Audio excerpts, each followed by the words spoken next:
It's the Pikey and Loughz Show, Talking Taipans. With Chris Pike and Alex Loughton come to you with everything that is 100% Taipans. Let's go. It's Talkin Taipans.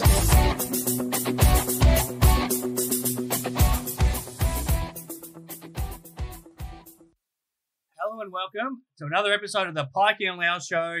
We're here talking Taipans, and boy, we're exactly where we hoped we would be in a lot of ways. Loughz now coming into the second week of the semi-final series. We've got two series that are tied at one game apiece. We've got a massive Thursday night to prepare for with two game threes. Obviously, the one we're focused on is the Cairns Taipans and the Perth Wildcats, but boy, is there some drama on the other side of the table as well with the Sydney Kings and Melbourne United. There's plenty of things happening off the court in the NBL as well for us to dissect. So things certainly don't quieten down, even if we only have four teams alive in the NBL still right now. So that's not waste any more time. I'm Chris Pike, but the man you all want to hear from and pick his brains, Alex Loughton. Thanks for joining me once more. Pikey, I hate to be a broken record, but in terms of the Taipans Wildcat series, did I sort of call it already? Or I mean, am I pretty close? I mean, I thought it was going to go to game three. I didn't think game one would go their way. Lo and behold, game one didn't go our way. And then they fought back valiantly and back in Perth. I mean, there's so much going on. The Melbourne Sydney thing is just bizarre. I cannot, that's outside the realm of a what you'd predict by a long shot. And also the off-court shenanigans in amongst all the biggest announcement from the NBL, all happening within one day. It's just unbelievable. Incredible. See, incredible. This episode of the Pikey and Loughz Show proudly brought to you by Cairns Total Physio. Less pain, more life. Statton's Plumbing Company. Plumbers who care. And Your Fitness. Your body, your choice, your time, your fitness. Couldn't have been a more incredible start to the finals in terms of what was happening off the court and then once the game started. So I'll quickly run through the four games that we've seen so far, and then we'll touch on the shenanigans, and then we can dive into the games in a bit more depth. So it all started Friday night, RAC Arena in Perth. And boy, the Cairns Taipans played well. I thought they did so many things right. But the one thing that's hurt them all season, and we've talked about it every week on the show, was the turnovers. So a 14 turnover difference between the two teams in the game. Bryce Cotton's 42 points was a difference as well. And it went to overtime. The Taipans just, sitting there watching the game in person, the Taipans threw everything at it. They did so much right, but ended up with a 108-107 loss. But then on Sunday, back in Cairns, even after a slow start, I think the Wildcats led 11-5 after a few minutes. The Taipans dominated from there. Really impressive performance, really strong performance. Come away with the 85-74 victory and send it to a game three back in Perth on Thursday night. But then on the other side of the fence, we saw Sydney Kings hosting Melbourne in game one on Saturday, and Melbourne dominated that game for the first 34 minutes. They were 16 points in front still with 5 minutes to go, and they found a way to lose. The Kings went on a 24-2 run to win that game 86-80, but Melbourne would have taken heart from the first 34 minutes, but then clearly they were hurt by what happened in the last 5 minutes, and boy, did they make a statement on Monday night in game two. The most incredible performance you would ever see from a number 4 seed against a top seed and against a Sydney Kings team who we've lauded their depth all season. They've been on top of the ladder all season, but at one stage, Melbourne scored 38 straight points in that game. They went on to win 125-80. I think they led by 58 points at one stage during the game. It just belies belief. If you didn't watch that game to see it firsthand, you wouldn't believe what actually happened. I don't think, in terms of drama and excitement and entertainment, you could have asked for any more than from those first four games, Loughz. Well, I mean, where do you start? That first game in Perth with Taipans, we have put the number 13 turnovers is the goal or the benchmark for a successful sort of season. That's kind of the goal. 13 turnovers or under will give you a chance and be, enough leeway to allow for a few mistakes. 17 is going to be too much. The last 2 games of the regular season, there was too much. 20 turnovers, 17 turnovers. Yes, the games didn't matter, but part of those habits kind of have carried on to game 1. The other thing that Taipans didn't do well was concentrate on the rebound and just the behavior of boxing out, footwork, and concentrating on your player and all that sort of stuff. That they sort of turn to look at the basket and watch the ball go up. The Wildcats are well drilled, and they got themselves extra possessions and extra buckets. So at the end of it, a 1-point win to the Wildcats in overtime, having 3 or 4 more turnovers than acceptable, giving up more rebounds than acceptable. I think this Taipans team is worrying to the Wildcats. If Cotton has to go for 40, which he possibly will, again, and the Taipans tighten up those 2 very easy and achievable behaviours to correct, bring the turnovers down by 3 or 4, and concentrate on box out. That's not a hard skill. That's just a concentration skill. Those 2 behaviours taken care of, and then, that's that sort of 8 to 10 point swing back to the Taipans way. And I think they can do it. I mean, I think that Cotton will have a game. Tariko White's been quiet all series. Nick Kay's been exceptional. So he'll have a ball game, but I'm not seeing too many other contributors come in consistently for the Wildcats. Now, there was a funky third quarter at home at the convention centre on Sunday that both teams struggled to really, play well against each other's zone, and it got real sort of funky and stagnant on both accounts. But I think that the Taipans ground out that one. And if I was to look at game 3, I feel like Trev's just going to go, man, we're either in trouble here. We need to junk this thing up and make it grindy, and they might just even do more of that zone. I mean, just to things really uncomfortable and awkward if there's nothing else to go to. It's going to be an interesting game 3, and I think it'll be a tight contest. But it's set the stage for an epic showdown in Perth against 13,000 fans, which I can't wait for. It's just going to be unbelievable, and I feel like there's remnants of a 2010-2011 Taipans versus Crocs semi-final that happened. We were down in Townsville. We lost very closely in overtime against the Trevor Gleeson-run Croc.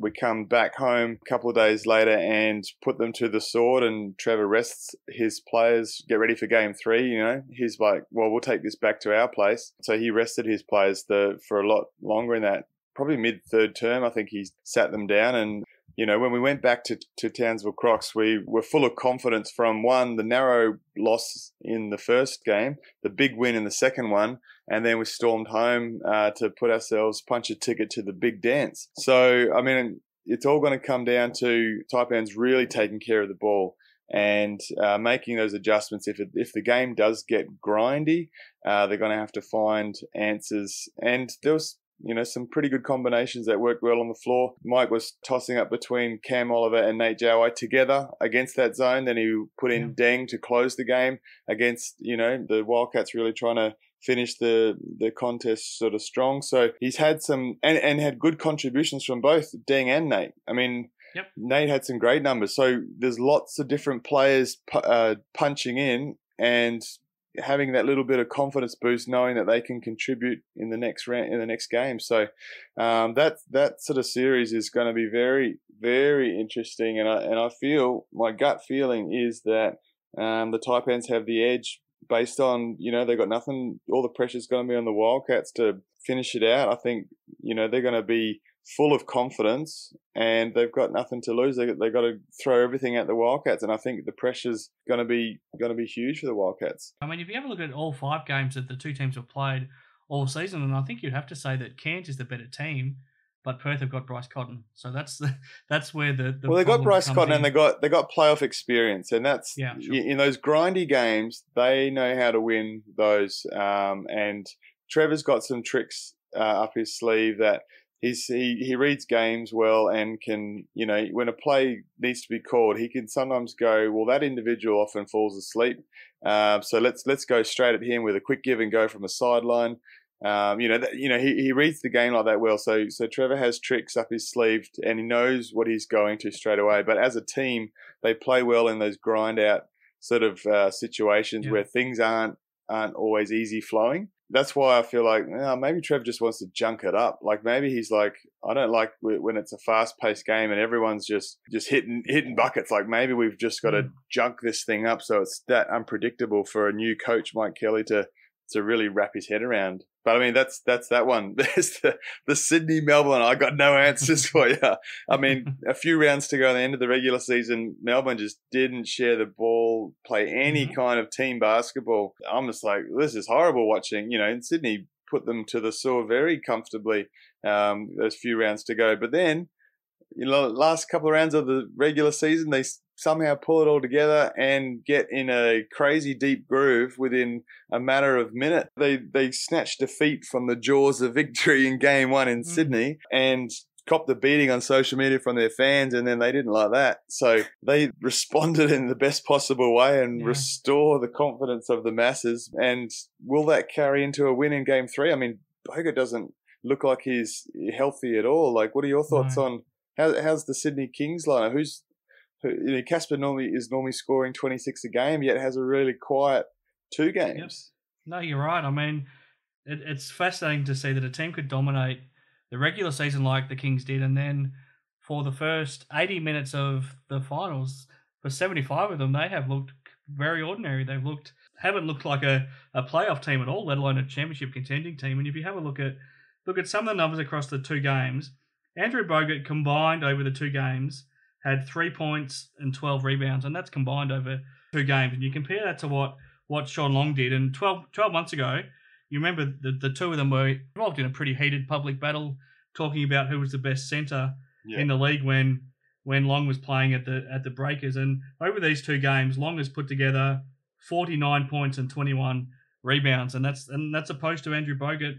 And it's a Bogut who just looks completely unhealthy right now. He just doesn't have any mobility. But then you also compare Mello Trimble and Casper Ware over these 2 games. Mello Trimble, he's put together 55 points and 5 assists over the first 2 semi-final games. And Casper Ware, the man who the Kings were lauding for pulling out of Melbourne to try to help them win a championship, his numbers look okay. He still had 41 points, but he just can't shoot the ball right now. He's shooting the ball. Efficiency's way down. Yeah, his efficiency's way down. He went 0 for 9 from 3, even though they won game 1, and 3 for 14 overall from the field. And then in game 2, he shot 3 of 8 from the field, 2 of 7 from 3. So the 2 men that have been criticised all season from Melbourne has been Sean Long and Mello Trimble. They just haven't lived up to, I guess, what was expected of them coming into the season. They were supposed to be the 2 superstars to come in and make sure Melbourne was a title threat again. But you go through the last probably 3 weeks of the regular season when Melbourne turned things around. It was on the back of Trimble going to the bench and then delivering some huge numbers, and Sean Long starting to get back to his dominant best. And then last weekend in those 2 semi-final games, both of them were brilliant. So for all of the criticism they've copped, they're now delivering probably more than what we expected from them the start of the season. Well, I really rate Sean Long, and I had him as my number 1 NBL first team alongside Cam Oliver at the 4. Choice right now. Yeah, well, Sean Long is young, he's athletic, is all heck, immature, parties a lot, but can produce, and is all that off-court stuff. We're not talking about that. I mean, this is about performance on the floor, and he certainly delivers, because I just think he's a super athlete and really handy guy. Does that run up and down all day and throw it down with the best of them. And Mello Trimble's young and immature and yet to. I guess that's the main word I'm thinking here. Maturity for this Melbourne team has been based on those 2 people in leadership positions. One, Mello as a point guard, and Sean Long being the 30 minutes big-time centre that he is. He's going to, shoulder a lot of the workload for Melbourne. Those 2 guys are going to be up and down based on their maturity and haven't delivered consistently all season. So that's been a bit of a problem. But now, for the talent that they've got, they've just suddenly clicked in, and you can't predict, that kind of thing based on what you've seen. It's just an enigma, I think, and one that could very well carry them through to the grand final and beyond to the promised land.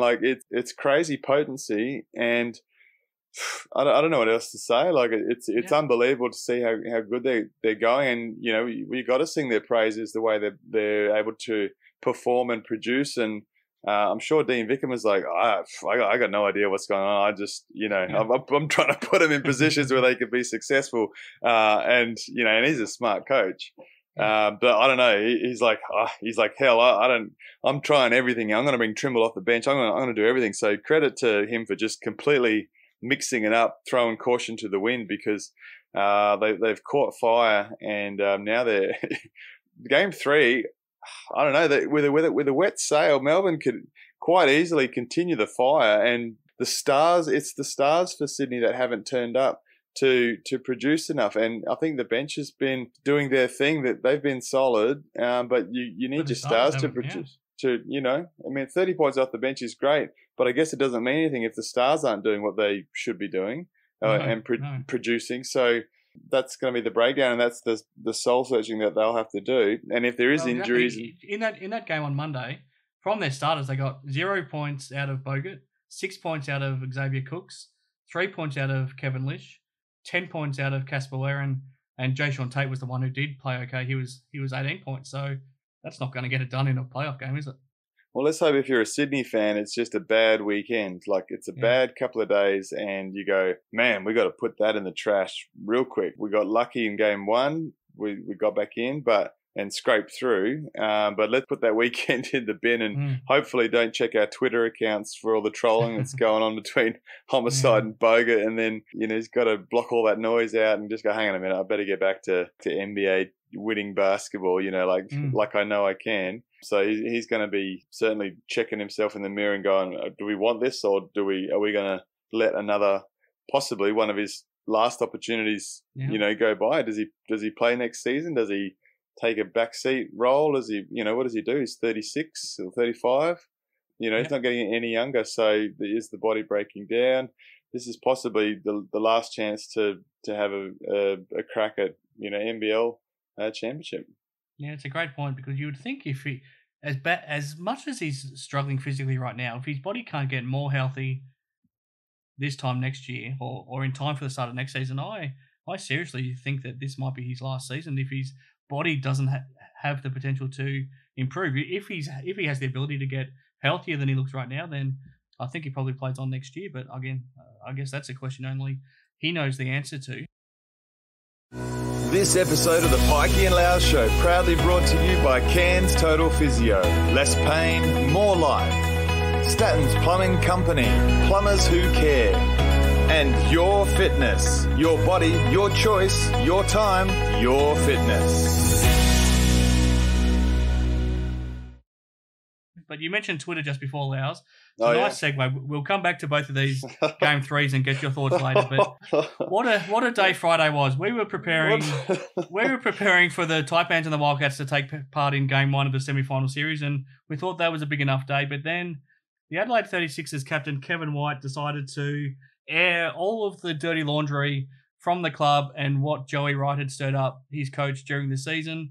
It was on the back of Joey coming out a couple of days earlier after having secured his release from the club and getting a payout from his last 2 years of his contract. Joey clearly had a huge falling out throughout the season with his imports, Ramon Moore, Jerome Randall and Eric Griffin, also Harry Froling, and he made no secret of what he thought of the efforts of those 4 guys during the season. Kevin White clearly didn't like his teammates being thrown under the bus like that. My understanding is without breaking confidence. I've got to be careful where the line is there, but he had already gone to the management of the club, got no response. That speaks a lot about probably a lot of things to do with the 36ers organisation, but that's another story for another day. But Kevin White just unleashed and showed the world what he thought of Joey Wright and some of the things that Joey Wright had said about the players. And to me, the thing that stood out in the end more than anything was the way Ramon Moore was treated, who was going through some pretty tough mental problems, and then he was forced to sit out the rest of the season and pretend he was injured when there was nothing wrong with him physically at all. So that's probably the thing that above all else is going to come out. It'll be fascinating to see how that's dealt with from an NBL and NBL Players Association point of view. First of all, Loughz, you were a renowned leader of your club and a culture setter at every club you played at, a really strong leader. You would hold your teammates to account if they would do anything wrong, but you would also want them to act in the right way. What was your reaction when you saw this blow up on Friday, and a few days to think about it since. What's your reactions when you look back on it? Well, I mean, first of all, I mean, this is what we're hearing. Obviously, these accounts, and they're coming through. They're not confirmed or anything like that. But I mean, this is our best, resource of sort of what we're hearing. It's reckless. It's really reckless, and with social media so accessible and easy to just unload and press send and go, right, that's it. I'm gonna take on the world. Like it's really dangerous, and I don't like it one bit. And whenever you go into a new team or any team, the standard is we've got to protect our club and our team, our players, our inner circle from the outside public sort of world, because we've got to establish trust. We've got to establish rapport, and one of the first rules you set is you're not going to bag each other out publicly in the media. Mm-hmm. And so you don't. Every team has their quarrels. Every team has their ups and downs and their fights. I mean, you want fights because then you quickly get to the bottom of what's really going on. You're not stewing on it. But that's not for airing the dirty laundry as as Kevin has done. The woe is me story is something that people just after a certain while they don't really care. Like they do care for the players. Like yes, they do. But at the end of it, people move on, and people don't really, he's totally. I feel he's totally purged his own career and thrown Joey Wright's career into jeopardy as well. And I just think it could be handled a lot better. So I mean, take this for example. If there was, the genuine concern and the right methods were taken, and the club was able to use it as a thing for Joey to get better or actually develop and change or whatever, that whole opportunity is lost based on the way it's been now publicly put in the media. Like Joey's not going to take this on board and grow from this. Like no. That's no way he's going to totally react the way he has. I mean, there's no opportunity for growth for Joey in this situation. If it is the case and it's something that's he's a fiery guy. Joey's a good coach and he's a fiery personality. He does things and react to evoke an emotion out of the players, and it's happened. He'll evoke emotion out of his 2006-7 Brisbane Championship team. Like there's players there. He'll go at players and they'll respond, and then they move on. Like that's how it's done, old school. And a lot of the new players come through, and it's a big thing in the States, players transferring because it's too hard. It's just too hard. I don't like coach. I'm going to transfer and quit. And then all these stories are coming out. We're teaching our players to quit, parents. Why aren't we teaching them to go through the hard times and actually learn how to handle a tough situation? Because guess what's happening in the real world? Bosses don't care for employees all the time. You're going to come up in jobs where the boss doesn't give a rat's about who you are. They just want the performance. And that's going to happen in the real world. And I just think that Kev's totally exposed himself to just doing things in a very unprofessional manner. And it should be, this will set a totally new precedent on the social media rules and regulations from the Players Association, and they should jump all over it and demand better from all the players and use it as an example. And it's just it's very reckless, and it's thrown 2 careers under the bus. He's a one Google search away from, any boss where he goes tries to get employment and they search his name, it's going to be, well, he's done this reckless act. And, I don't think it's through the right channels at all. And it certainly didn't provide any opportunity for the situation to benefit Joey as a coach or grow as a person or anything like that. So yeah, it's a no from me, and it's a no from quite a few players that have it's caught everyone's attention. And there's a lot more mature way to approach this, and it's certainly not keyboard warrior style throwing it out into Twitter land or social media space with the ease that it was done. So, I mean, I know he's stewing. I know he's hurting from the way he was treated. I get it. Like, you're treated bad, but everyone's going to have a tough situation. in some regard, in some way of life, and it's how you deal with it. And if you don't like the situation, yes, you can move on. But in terms of involving the public and this isn't the first time, by the way. I mean, this is Mark Worthington had a go at some players on the NBL, and only weeks before that had waved the depression card. And Kevin White, yeah, that's right. Kevin White piped up on social media, and he was like, "Oh, okay, Wortho, I thought you just a few weeks ago you were saying, there was a bit of depression there. Now you're having a go at players and challenging them. Like, I don't understand." And so he had a go back then, on social media, and I feel like that was a bit of a set the tone or set the stage for, his confidence in being able in sort of doing that. And it's a bit sort of a prelude, I guess, to what he's done now. He's gone ahead and do it again, and he's also waved the depression sort of flag as well. So depression is a serious thing. And I'm not saying it's not. And player welfare and everything is huge. But the way that this has been aired and the enormity of it all is not the right process. And it's reckless, and I don't think it served anyone any good. And certainly no one's going to grow from it. No. Now, we could do a whole show easily about this topic, Loughz. It's a big topic, and there's plenty to dissect. I want to just throw a couple of quick questions at you about it, and then we will move on. But to me, I don't know if any of this ends up getting to the point that it does now.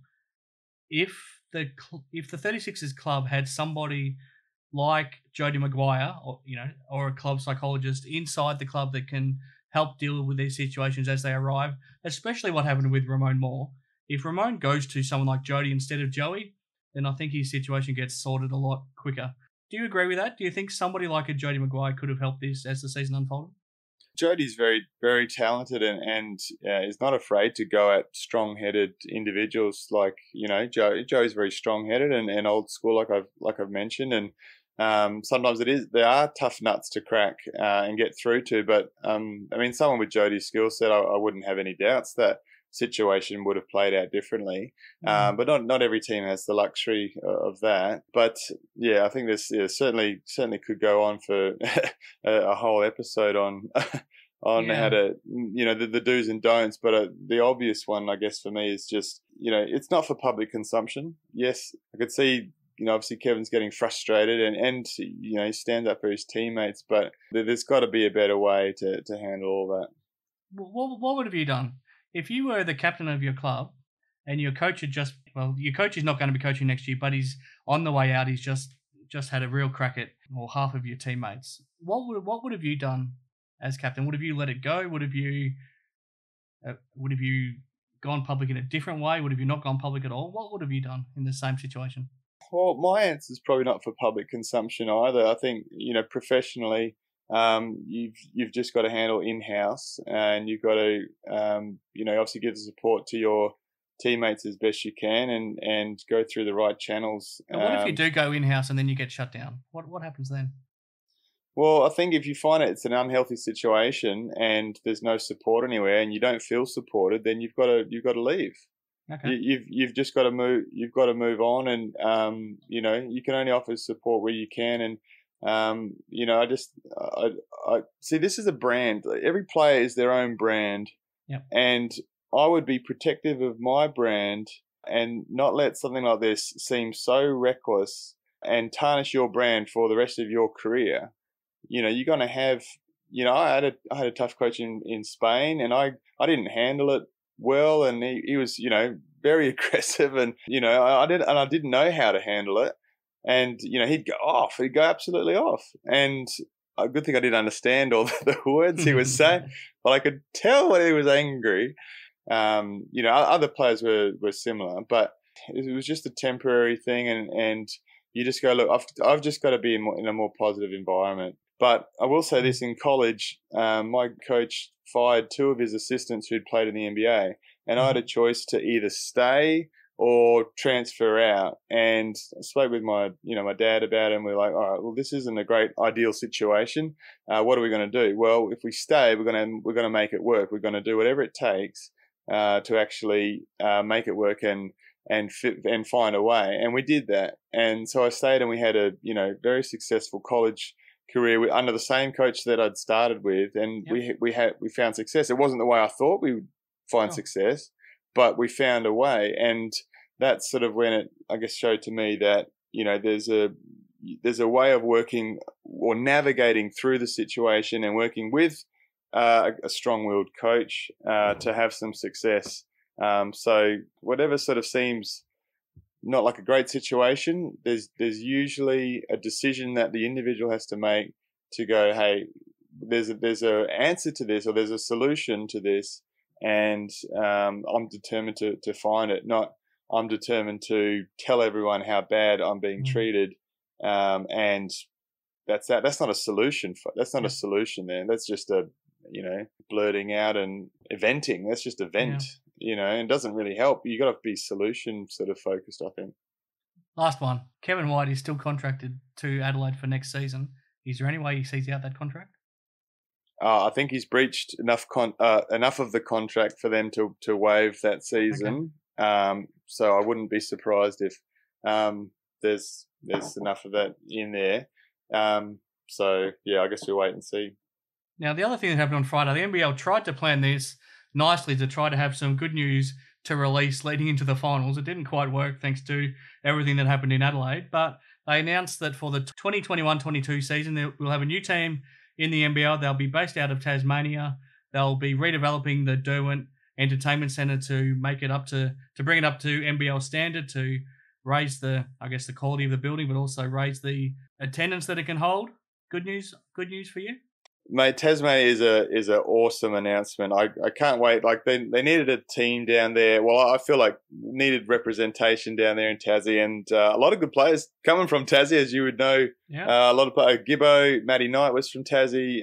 You know, mate, look, a lot of good players come from Tassie, as you know. Gibbo, Matty Knight was from there, and even Lucas Walker, of course. So, yeah, great town to have a team in there now, and I think it's long overdue. Good to have the Tassie Devils back. I mean, they were in there before, of course, and you know, had a couple of really good seasons, and some really good players come through there back in the day, and I think it's good. Yes, they've got their competing NBL 1 clubs going at it, but if they, I guess, similar to, you know, Melbourne Tigers when they formed United, that this was to get rid of all the infighting and all that. So it's great to have them people at Tassie rally behind one team again, and I think it will work well in the NBL. I can't wait for 10 teams in, and I wouldn't mind seeing more regular season games that rather than just the 28 on the schedule. Wouldn't mind seeing just a few more in the regular season.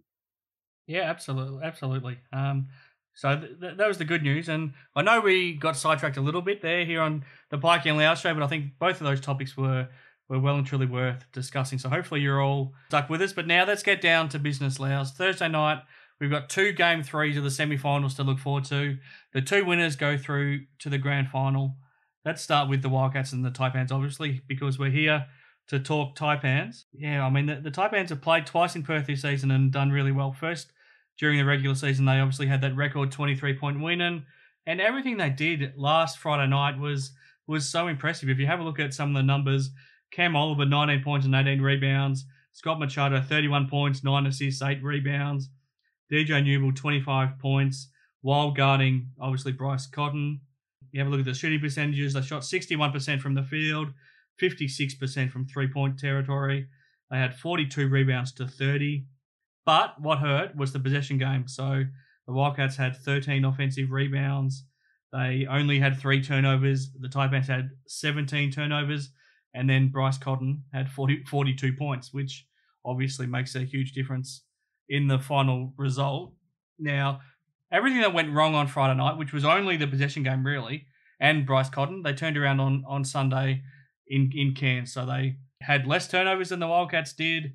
They held Bryce Cotton to only 2 shots in the entire first half, and he was scoreless at half time. And of course, obviously, we saw Cam Oliver have another outstanding game. He had another 22 points and 19 rebounds, and he got plenty of help. DJ Newell, 16 points, while doing the job on Bryce Cotton with help from Jared Kenny, and also the bigs were stepping up to I guess put pressure on him anytime he'd catch the ball. Machado, another good game. Majuk Deng stepped up, had a really good game. Nate Jawai was fantastic. The Wildcats had no answers for him when you catch the ball down low. So really, over the first 80 minutes of this series, the Taipans have clearly been the better team in so many areas.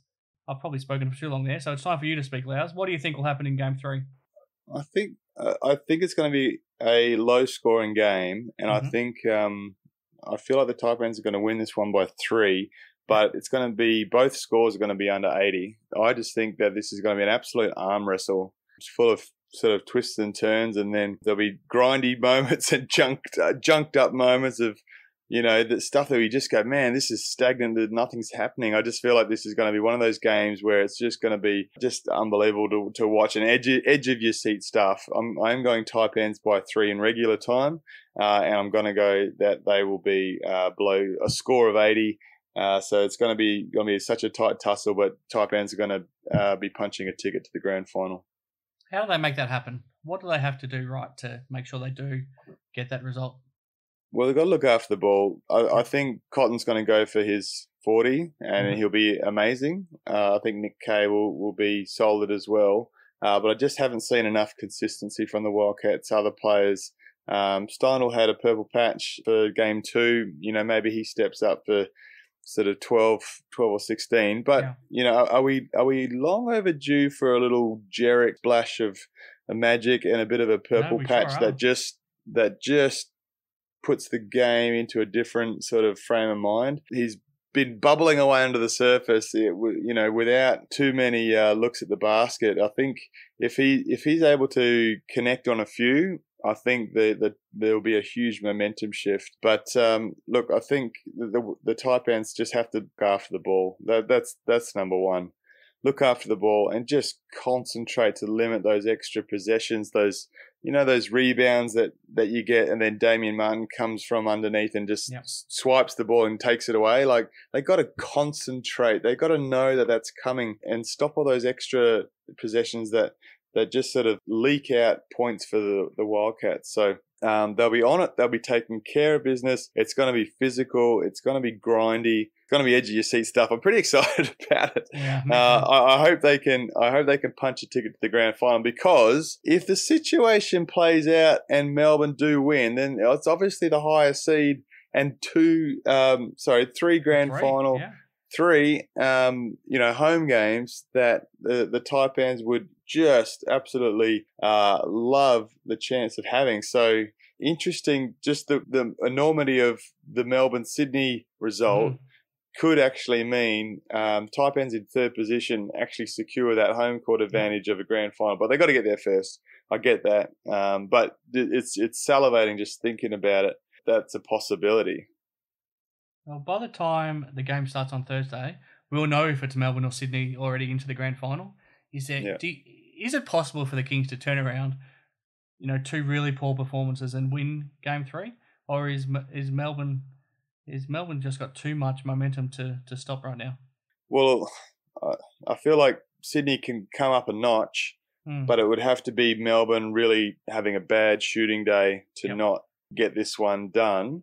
So just their youth and enthusiasm and on a roll type of thing, like they're in such a deep groove and full of confidence. It's almost just the residual team fire that they've got is going to be tough to handle for the Kings. But the Kings have to step up. I mean, this is do or die for everyone. But they've worked too hard. But maybe have they been peaking during the season as a unit, everyone being so solid, and are they coming down from that peak, and is Melbourne just suddenly peaking at almost too late a time, but perfect time?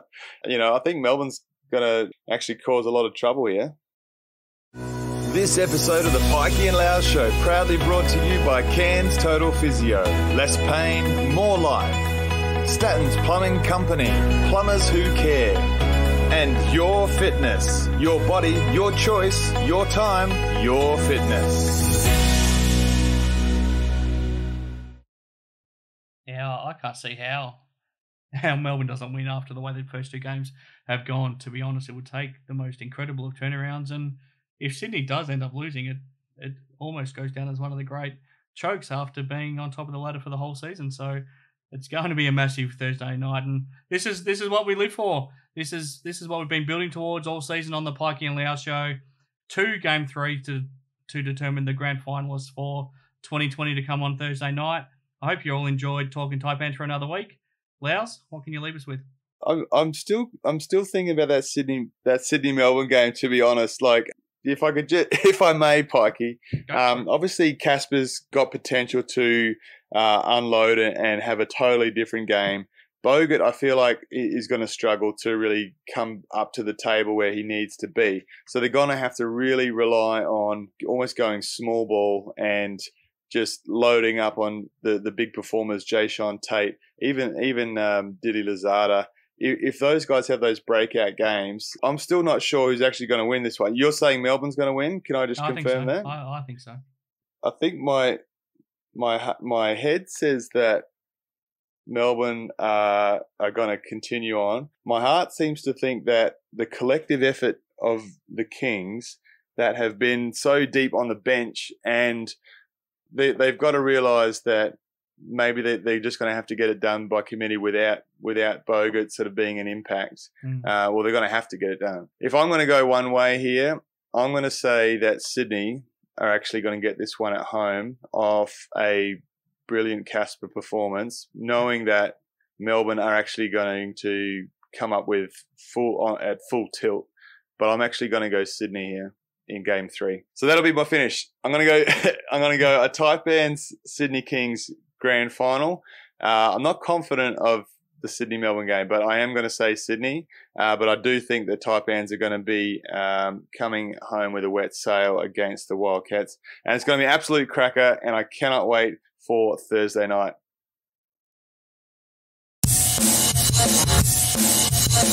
Yeah.